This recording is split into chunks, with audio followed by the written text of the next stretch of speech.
For the panel and workshop or discussion group or whatever we're calling it, we're talking about GM services, things that we as Neil perhaps could provide, or someone could provide across multiple games rather than to a specific game.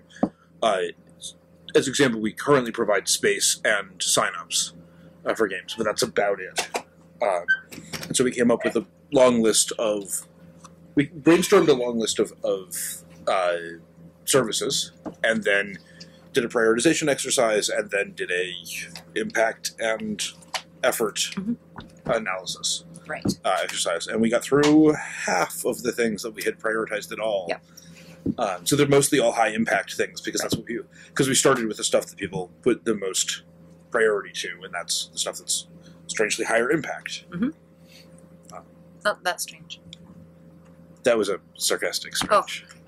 So, and I think it's worth noting also that as we were brainstorming, there were a lot of people who were asking, well, is this just for Intercon, or is this for, other LARPs in the area? Is it theater LARPs only, or is it also including buffer LARPs, campaigns, etc.? And we said, Neil is New England.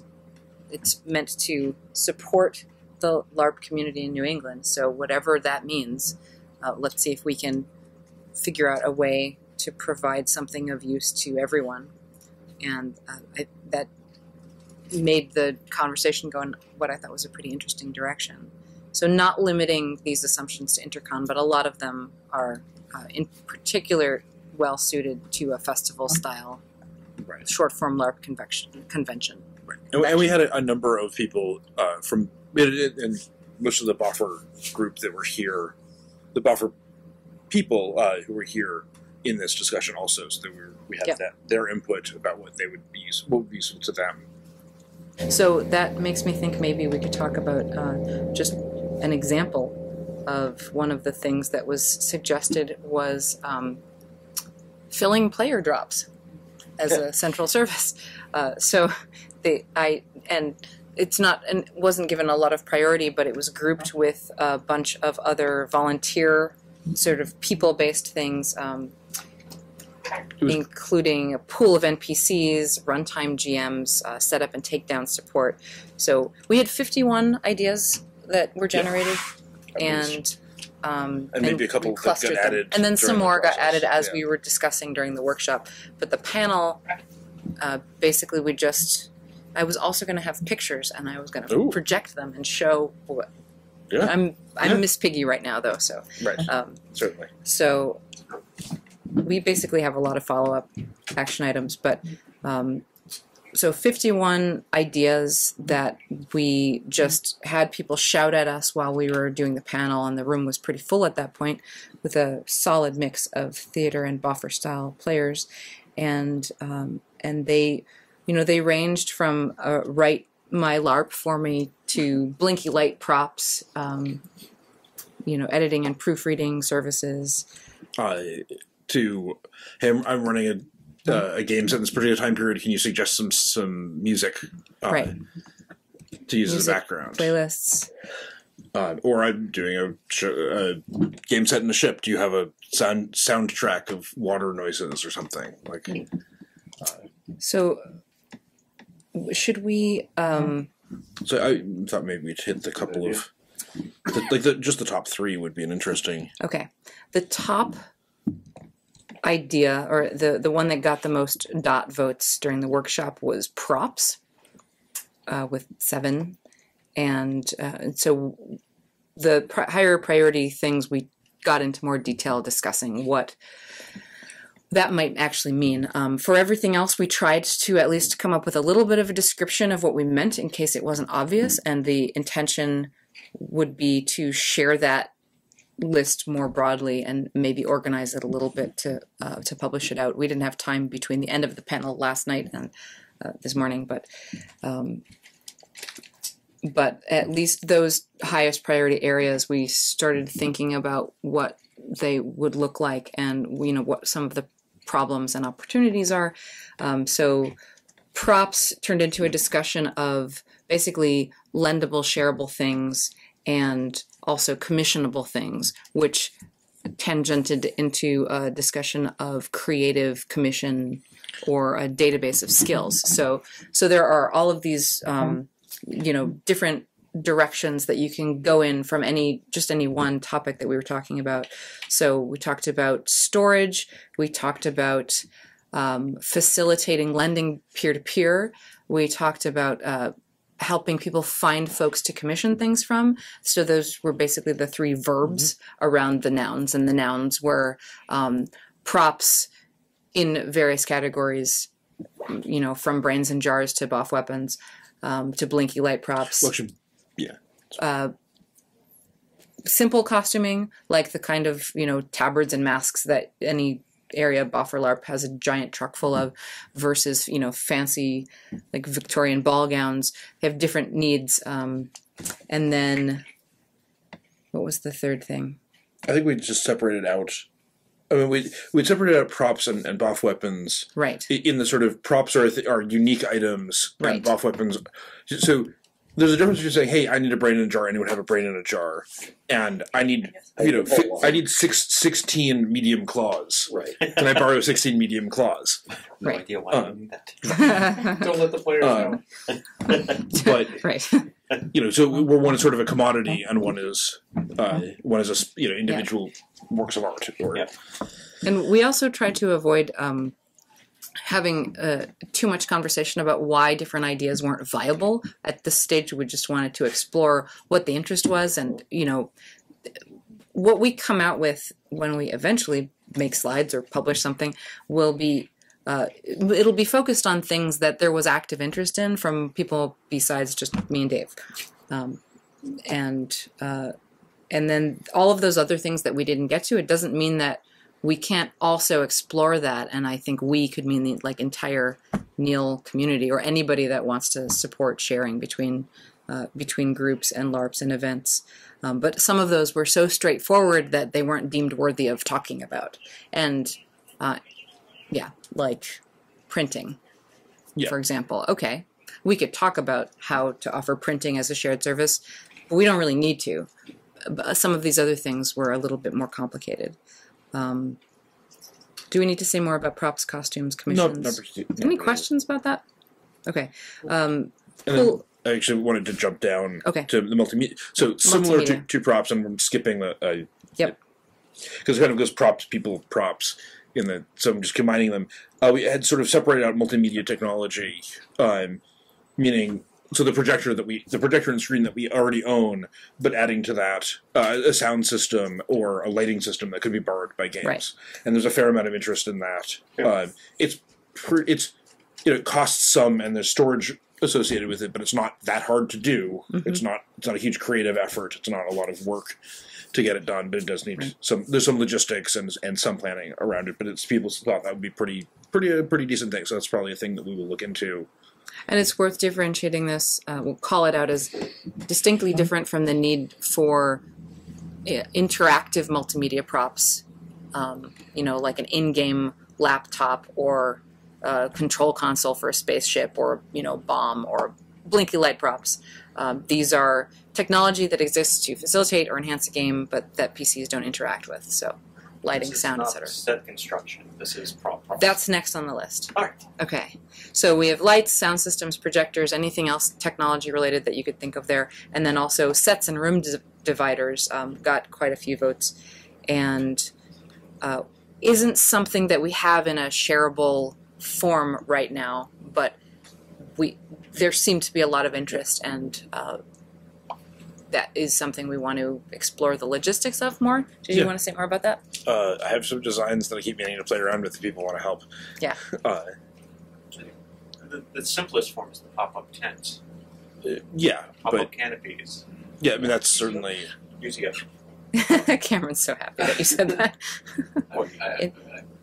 He's owned like 20 of those for... Yeah. I wanted to go back and hit pool of NPCs. Okay. And then that's the last thing I wanted to...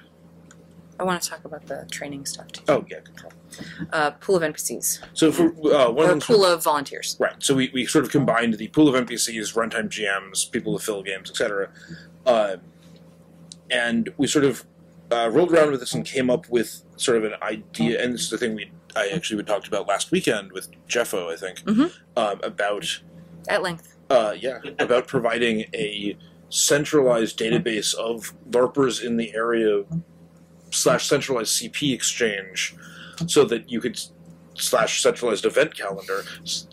Right, so it keeps expandanding in different directions. But you sort of need all of that, so that you could say, "Hey, I've got a free weekend. What games are running this weekend? Okay, I went to this game. Oh, hey, GM, I'm already in the system. Just put my NPC credit in." And at the end of the weekend, the GM would go and say, "This person spent, this person was at my event for 1 NPC credit worth of time," and then I, as a player, can go in and say, well, and to the points expire after a certain amount of time or whatever, and I can say, okay, well, I'm playing in Shadows, so I'd like to, so I just go in and say, hey, send my, 3 of my oldest points, over to Shadows, and then the Shadows GMs get an email saying, hey, Dave has applied 3 NPC credits to that, whatever that translates to, and the GMs would know, well, that's 6 CP in my system, or 50 CP or whatever.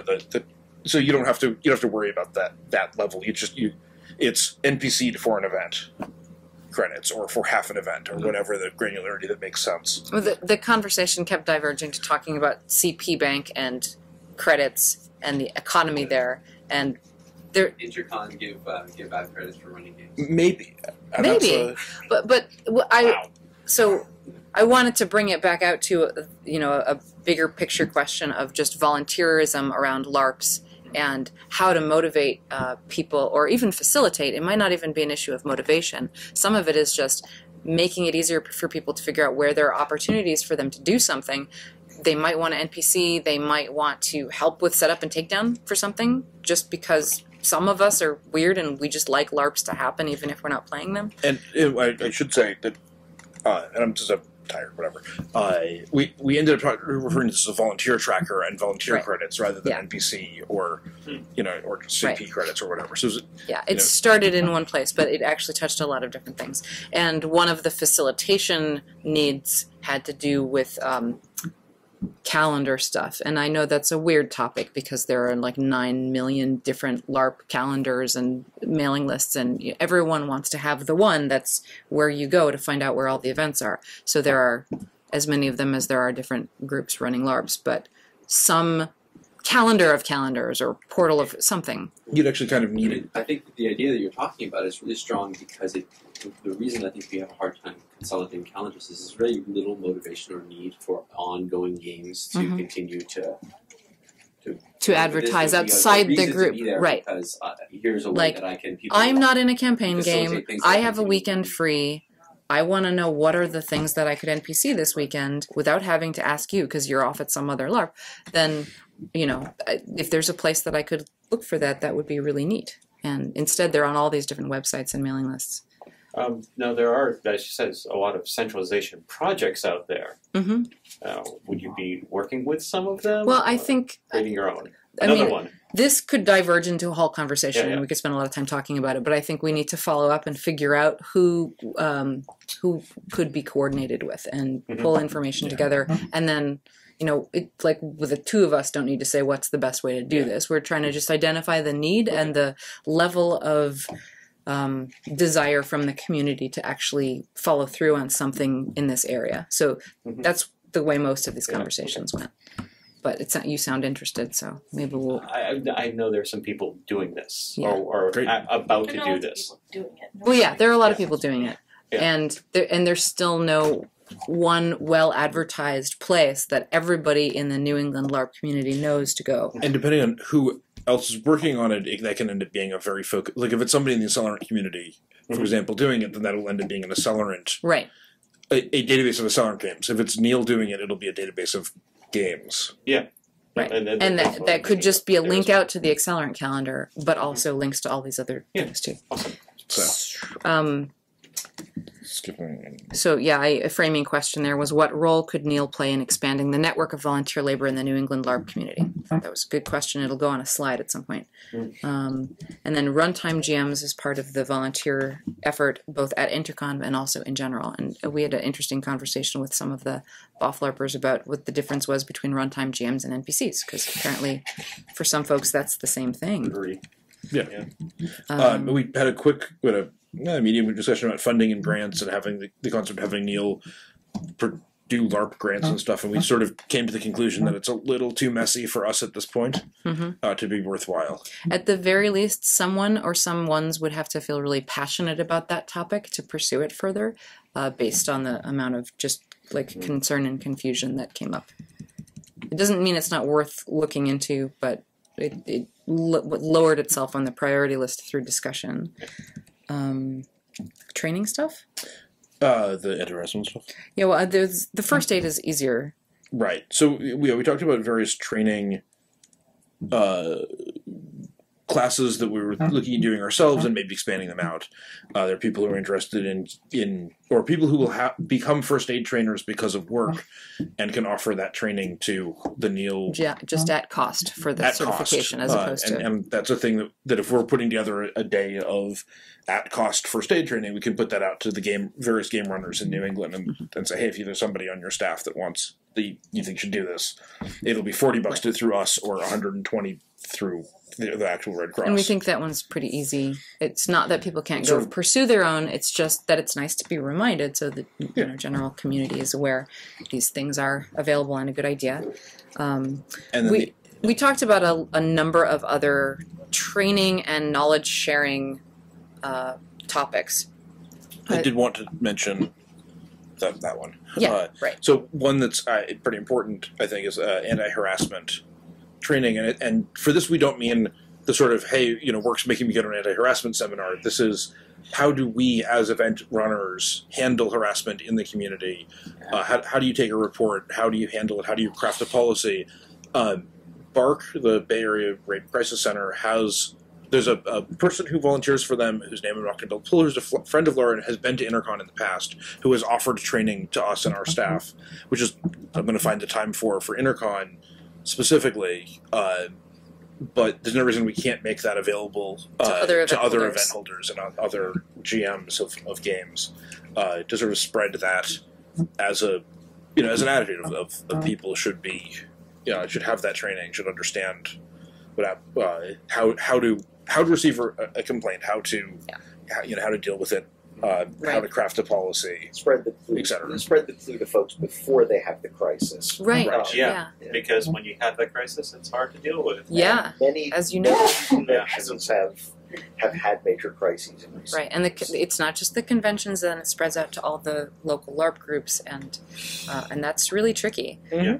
And like, anytime I'm now involved in running anything, there's this little paranoid bit in the back of my brain going, how would I handle a situation where someone came in and someone else said something about that person was problematic, and I don't know. I like to think I'd do something smart and helpful, but I'm not sure. It's difficult. Yeah. So, and I want to make sure that as a organizee person, that I'm doing the best I can to make a safe environment that people feel invited to come into because they know in advance it's safe. I wanted to point out that with the best of intentions, one of the folks in the workshop said, well, we've got that covered already because we have a pretty clear policy that for our game, basically anybody can be kicked out for any reason if they're being a dick.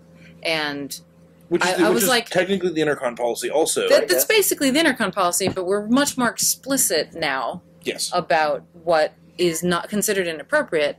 And reading I'll kick out the bad people for you, don't worry about it policy is not as reassuring as here are all the things that are really not okay, and we're gonna hold to that, and we're gonna make as safe a space for you as possible. So I'm really excited that that topic came up, and and he had not, and the person talking about this had not really thought about it in those terms before, because I think people just don't. They're like, well, we said we'd get rid of the bad people for you, like we're covered. Why have to be? And you can always come and talk to the staff if there's a problem, but it's also communication. Yeah, I mean, I suspect that the folks who have watched science fiction conventions explode over this in recent years are probably a little more sensitive to the fact that it is a harder issue than it looks at first glance. Whereas when you're used to putting on, like medium to large events for, friends and friends of friends, it takes a while, like years, to get to the point where you actually think about this, and usually something has to happen. Anyway, we could talk about that forever, but that was a really great conversation that I was totally not expecting to come out of a GM services brainstorming discussion, and it was really great. So. And then, right. so there was a handful of other things: venues, insurance, and legal info, and I feel like there's one other safety checks and just generic things that sort of all boil down to we should probably document this stuff and make it available for other people. Yeah. Like those of us with experience, negotiating with venues, and maybe it makes sense to create a list of all of the venues and with notes about them and who to contact, and insurance agencies and with notes about them and who to contact, and that sort of that. So not that we would provide those services directly, but we would provide a Angie's list of a LARP approved vendor, or not even LARP approved, but a tested, helpful recommendations. Yeah, there was some passion experience about this in terms of the venues topic specifically. I want to run an event.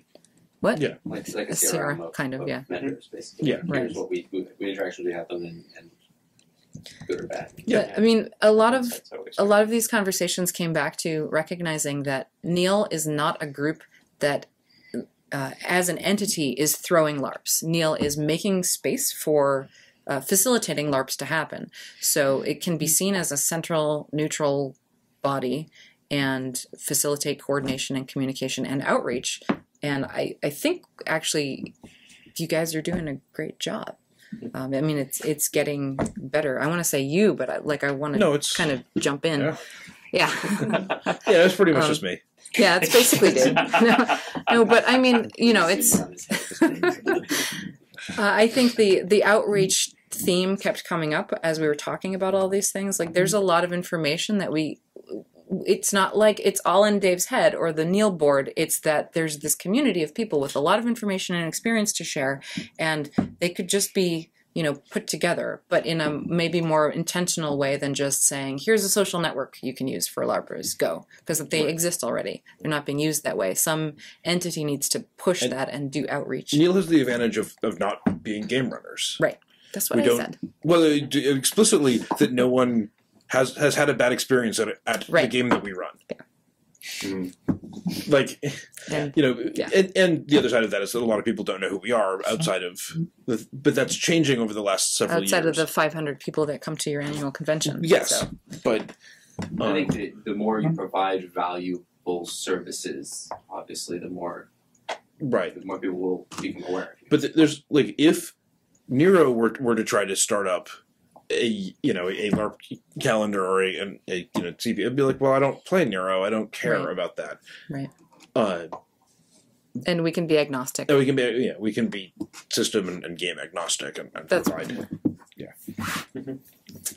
So, and also that hooked into another meta topic, which was that if we're going to help form relationships between, say, venues and event holders, that if you're going to claim an association of a NEAL affiliated group, we have to come up with some guidelines for what that means. And it could tie into things like you use the same safety guidelines and anti-harassment policy and, whatever. Yeah. Obviously, all of these things need to be thought about more. Sign-ups for your games. Was there any really fun stuff that didn't make it into this? The Iron Jam Buffer Edition? Oh, yeah. Right. Of the many weird things that we talked about over the course of 4 hours. It's like Iron yesterday. GM, but it has to be a buffer game, and you're allowed up to 200 feet of weapons. And 6 NPCs. Those are your ingredients. Divided how you want. 200 feet of weapons. 200 feet of weapons, and 6 divided NPCs. however you want. 200 for weapon. Yeah. 200 for weapon is fine. Or 200 daggers. Or 200 daggers. It'll be fine. 200 throwing knives. 200 daggers. 400 throwing knives.